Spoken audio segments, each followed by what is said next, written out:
Instruments of Happiness. Tim Brady. Allô, comment ça va?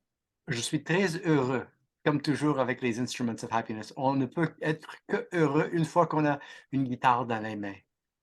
Alors, c'est à la salle Bourgie que ça va se passer, mercredi à 19h30. Oui, Il y a deux quatuors, là. Il y a un oui, quatuor de guitare classique et un quatuor aussi de guitare électrique. Ça oui. risque d'être un gros clash. Mais oui, oui et non, comme pour la réponse traditionnelle à toutes les questions provocatrices. Oui, c'est évidemment il y a une clash musicale, un clash historique, une clash culturelle. Mais au bout de la ligne, on est tous guitaristes, on est tous musiciens, on s'amuse beaucoup. Donc le clash est vraiment sur des petits détails. Sur le fondement, on est complètement d'accord.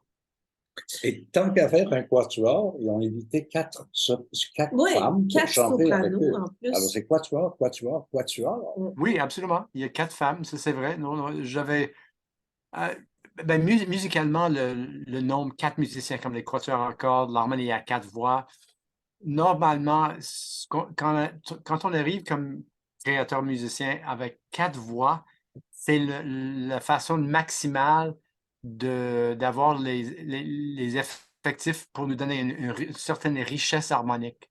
Quand Mhm. c'est bien possible, tu peux avoir 5, 6 ou 200 musiciens, mais avec 4 musiciens, tu as assez de voix, assez de poids musicaux pour avoir une richesse harmonique et de contrepoint mélodique. Donc, le chiffre 4 pour les compositeurs, c'est assez essentiel. Et si on regarde l'histoire de la musique, et c'est pas juste la musique classique, dans le jazz, le classique, c'est un quatuor de jazz.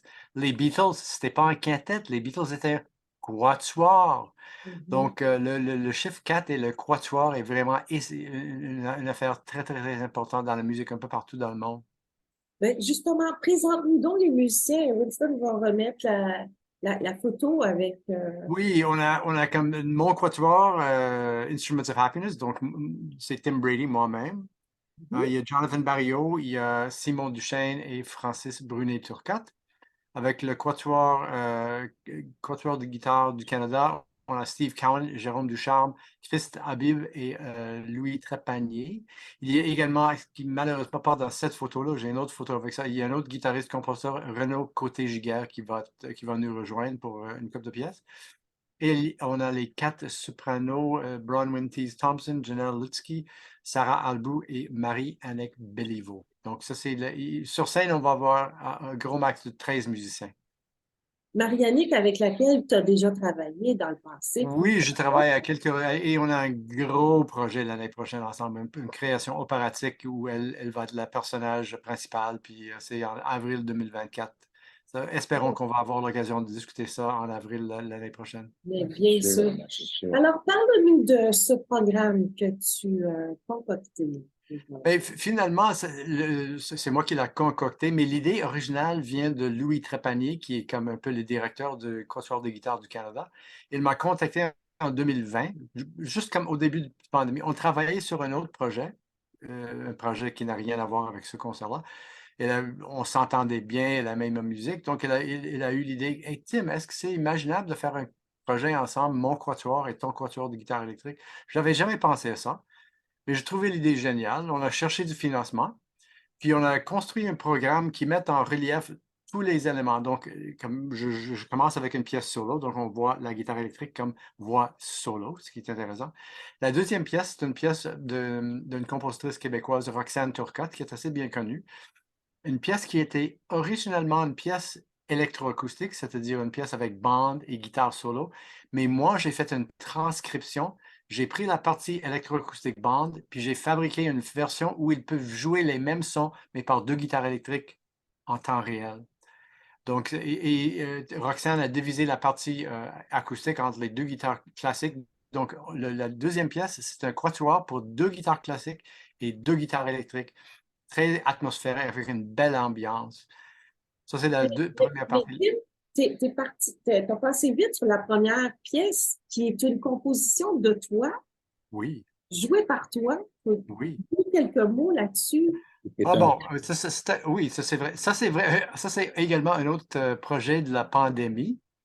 On était comme cloués dans nos studios pendant littéralement 18 mois.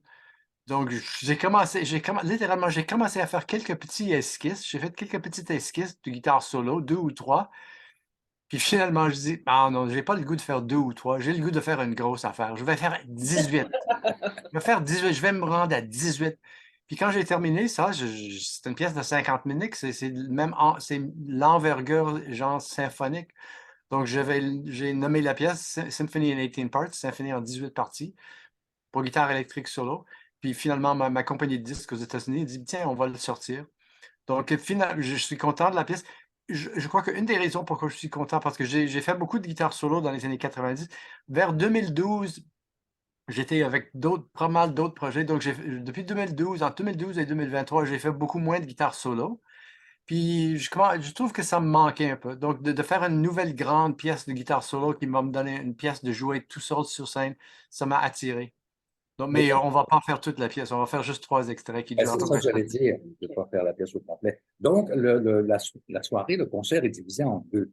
La Oui, deuxième partie, tu te la réserves à toi. oui. Oui, parce qu'un autre projet de la pandémie, tout ce concert-là, un tout petit peu découle de la pandémie, comme j'imagine, comme beaucoup de gens qui ont beaucoup de temps et les mains avaient rien à faire, donc on a créé de la musique. La deuxième partie, c'est une pièce que j'ai composée. J'avais commencé la pièce en 2019, vers la fin 2019. J'ai quelques idées, mais vraiment, la pandémie m'a donné le temps de peaufiner et finaliser ce projet-là. C'est une création avec un poète montréalais qui s'appelle Ian Ferrier. Mhm. Euh, Parce que Bien je connu. cherchais, je travaille beaucoup avec des textes. J'ai fait plusieurs symphonies avec des textes, j'ai fait des cycles de chansons, j'ai fait des opéras. Mhm. Et ce que je cherchais avec ce projet-là, symphonie numéro 11, This One is Broken in Pieces, parfois je veux que le texte soit ultra clair et très facile à comprendre. Mais pour cette pièce-là, je cherchais un texte que je dirais un peu plus énigmatique. C'est pas obscur, c'est pas du non-sens, il y aurait une sens, mais c'est un peu énigmatique. On n'est pas certain qui parle dans le texte. On n'est pas, il y a une question d'un bateau, il y a une question de quelqu'un qui dort dans un lit, mais c'est pas ultra clair qu'est-ce qui se passe. Mais le texte est super facile, comme ça commence juste à répéter des mots. Run, look, see, run, look, see. Juste 3 mots. Ça commence juste avec 3 mots comme ça, puis il le répète assez souvent. Donc, c'est un texte un peu énigmatique qui m'a permis d'utiliser le texte parfois comme texte, mais également parfois un peu plus comme objet sonore. Donc, ça, c'est comme mon exploitation du texte d'Ian que je trouve génial. Musicalement, il y a 8 guitares. Les 4 guitares électriques vont sortir sur scène. On fait des micros devant les guitares classiques, puis on va les mettre en arrière. Donc, c'est une pièce en quad, en surround sound. Donc, les guitares classiques vont sortir en arrière, les guitares électriques et les voix sortent en avant. Donc, c'est vraiment une expérience immersive. Ça, c'est le plan. Alors, ça, c'est mercredi, je me rappelle, à 19h30 à la salle du Bourg. Il ne faut pas manquer ça. Il y a aussi une pièce de Nicolas Ryan et aussi de Renaud Côté-Isgard. Peux-tu nous dire quelque Oui, chose sur ces deux oui, artistes? le programme s'équilibre super bien. Nicolas Ryan, c'est pas compliqué, c'est une de mes vedettes. Il a étudié avec moi il y a du 7 ans, puis on a gardé contact. Il a gagné le prix Orchestre métropolitain il y a 2 ans et demi, composition orchestrale. Puis il est un jeune compositeur avec beaucoup de talent, beaucoup d'intérêt, et il était aussi guitariste. OK. Donc, quand je cherchais une création d'un jeune compositeur qui connaît la guitare, mais je dis, ben, Nicolas, il travaille super fort, il commence à avoir une carrière avec le prix du Orchestre métropolitain. Chose intéressante que je trouvais intéressante, Nicolas est guitariste, mais pas guitariste classique. Il est guitariste rock jazz. Donc, il joue aux guitares électriques avec un pick. Donc, pour lui, ça a l'air, oh, les guitaristes peuvent facilement composer pour la guitare. Mais je lui ai donné le mandat de composer pour les guitares classiques, pas pour les guitares électriques. Donc, il m'a dit que c'était un défi considérable parce que tu as tous les réflexes de guitare électrique, mais non, la moitié, tu ne peux pas faire parce que c'est une guitare classique. Il n'y a pas d'amplification, il n'y a pas de distorsion. Tu joues avec les doigts, pas avec un pic. Donc, j'ai entendu sa pièce hier, oui, hier, lors de notre général. Puis c'est vrai, c'est pas une pièce très compliquée, mais c'est très. il a dit il a voulu comme explorer l'harmonie. Et les harmonies qu'ils ont trouvées sont super, parfois sont influencées jazz, parce qu'il est guitariste jazz lui-même. Mais je trouve que la façon dont il a créé comme un petit univers parfait avec les 4 guitares classiques, avec une penchant plus vers le matériel harmonique. C'est plus des belles harmonies que des belles mélodies. Je trouve qu'il a très bien réussi son affaire. Moi, Puis je la suis... pièce de Renaud, Oui. Vas-y, Tim, je suis très curieux de savoir comment tu utilises les 4 chanteuses.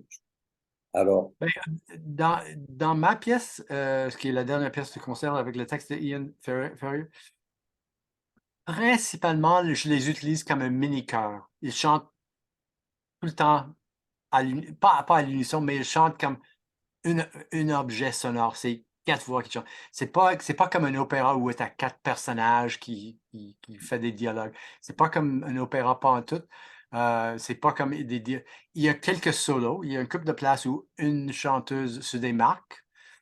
Presque toujours, c'est le soprano haut, Bronwyn. J'adore la voix de Bronwyn. J'adore toutes les 4 voix, mais ce qui me fascine avec la voix de Bronwyn, la pièce monte assez haute. À la fin, elle joue un si en haut. Donc, un si oh, en haut pour une soprano, c'est pas la fin, mais c'est haut. Mais elle a un contrôle impeccable. C'est pas fort, c'est pas criant. C'est d'une transparence, beauté inimaginable. C'est ce que j'adore avec la voix de Bronwyn. Elle peut monter jusqu'à contre-dos, puis c'est complètement contrôlé. Pas de cri, c'est vraiment un miracle. Donc, je sais pourquoi j'utilise la voix de Bronwyn un couple de fois comme solo, parce qu'elle a un contrôle dans le haut registre qui est rare dans les sopranos. Il faut Mais parler, en général, ils chantent ensemble. il faut parler aussi de la pièce de Renaud Côté-Giguère en première partie. Oui, ça c'est une pièce, je connaissais pas beaucoup. Je connaissais un peu le nom de Renaud Côté-Giguère, un guitariste classique qui joue assez régulièrement à travers le monde. C'est Louis Trapani qui m'a dit qu'il aimerait que Renaud fait un octoire. Puis c'est Renaud qui dit: Ah, j'aimerais vraiment faire un octoire. Je dis: OK, pourquoi pas. Ce que je trouve, il est un excellent guitariste, donc il connaît vraiment le détail de la guitare. Ce que je trouve super avec ce programme-là, ma pièce a 8 guitares, la pièce à Renaud a 8 guitares, mais tu peux pas imaginer 2 façons de travailler avec 8 guitares complètement différentes. ben, c'est C'est, ça. ça n'a quasiment rien à voir parce que les 2 pièces, la pièce de Renaud utilise beaucoup deux guitares ici, 3 guitares ça, 4 guitares là. Tout le monde n'est pas pour. Donc, c'est beaucoup plus de contrepoint, beaucoup plus de dialogue. Donc, la pièce de Renaud, c'est un dialogue et c'est un peu plus basé sur une forme de chanson avec des blocs de 8 mesures. Tandis que ma pièce, j'utilise les 4 guitares, les 2 fois 4 guitares, comme un masse sonore. C'est pourquoi je l'appelle symphonie, même si on est juste 12 sur scène, avec les 3 quatuors qui jouent comme masse sonore. Assez souvent, il y a une densité quasiment orchestrale dans ma pièce. Tandis que la pièce de Renaud, juste avec la même instrumentation, 8 guitares, c'est plutôt une grosse pièce de musique de chambre. Tandis que ma pièce, c'est une petite pièce orchestrale juste avec 12. OK. Alors, des instruments du bonheur, hein, the instruments Mhm. of happiness. C'est ça. Euh, Comment se dessine ton été? Ben, j'ai un concert le 9 juin à l'Agora de la Danse où je vais dévoiler toute la symphonie in 18 parts. Oh, Puis le 2 juillet, Instruments of Happiness, les 100 guitares, on va jouer au Complexe des Jardins dans le cadre du Festival de jazz Oh, ça risque d'être quelque chose, ça aussi, au complexe, oh. au avec la Complexe des Jardins. sonorité du complexe. Wow! Oui, dans l'atrium. On a fait ça en 2015 et 16. Ça marche super bien. On l'a fait depuis ce temps, on l'a fait à travers le Canada, puis à l'Oratoire Saint-Joseph, puis on a fait une couple de versions virtuelles. Mais on va de retour au Complexe des Jardins pour le 2 juillet à 14 heures l'après-midi, un dimanche après-midi, gratuit pour tout le monde. Alors, c'est un bel été pour toi en même temps. Et moi, Oui, je retiens surtout ton projet pour 2024. Donc, on va 2024. parler, Oui, oui. l'opéra c'est une coproduction avec Chant Libre. Mhm. Le livret d'une elle n'est pas aussi jeune, mais elle s'appelle Mishka Lavigne. Elle est très connue dans le monde du théâtre, Mishka Lavigne.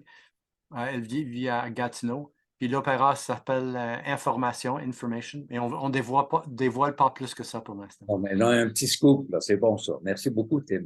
Ben, achetez Merci. vos billets pour le 27-28 avril. Information de Tim Brady et Mishka Lavigne.